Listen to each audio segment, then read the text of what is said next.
বিএনপির acting chairman জনাব তারেক রহমানের বাংলাদেশে আসার ব্যাপারে কোনো রকম আইনগত বাধা আছে বলে আমার জানা নাই। আর যদি কোনো বাধা থেকেও থাকে এটা অবশ্যই আমরা জানলে ওনাকে সর্বোচ্চ সহযোগিতা করব। ওনার নিরাপত্তার ব্যাপারে আমরা সর্বোচ্চ সহযোগিতা করব। আর আমার মনে হয় যে আমি নিজে বিশ্বাস করি কোনটা উপযুক্ত সময় এটা সবচেয়ে ভালোভাবে নির্ধারণের ক্ষমতা ওনার রয়েছে।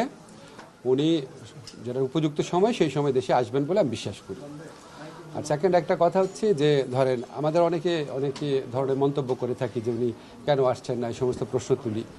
আমার কাছে এই সমস্ত প্রশ্ন তোলা খুব অরুচিকর মনে হয়। এটা মা ছেলের সম্পর্ক, এখানে কোনো বেগম খালেদা জিয়ার কোনো ইনস্ট্রাকশন আছে কিনা আইনগত বাধা আছে বলে আমার জানা নাই। আর যদি কোনো বাধা থেকেও থাকে এটা অবশ্যই আমরা জানলে ওনাকে সর্বোচ্চ সহযোগিতা করব। ওনার নিরাপত্তার ব্যাপারে আমরা সর্বোচ্চ সহযোগিতা করব। আর আমার মনে হয় যে আমি নিজে বিশ্বাস করি কোনটা উপযুক্ত সময় এটা সবচেয়ে ভালোভাবে নির্ধারণের ক্ষমতা ওনার রয়েছে। উনি যেটা উপযুক্ত সময় সেই সময় দেশে আসবেন বলে আমি বিশ্বাস করি। আর সেকেন্ড একটা কথা হচ্ছে যে ধরেন আমাদের অনেকে ধরনের মন্তব্য করে থাকি যে উনি কেন আসছেন না, এই সমস্ত প্রশ্ন তুলি। আমার কাছে এই সমস্ত প্রশ্ন তোলা খুব অরুচিকর মনে হয়।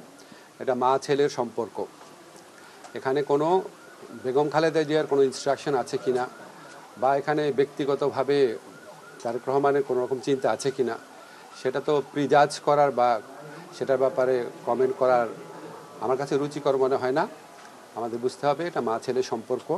সবচেয়ে ভালো ওনারাই বুঝেন কখন আসতে হবে, ঠিক এক্স্যাক্টলি কখন কোন পদক্ষেপ নিতে হবে।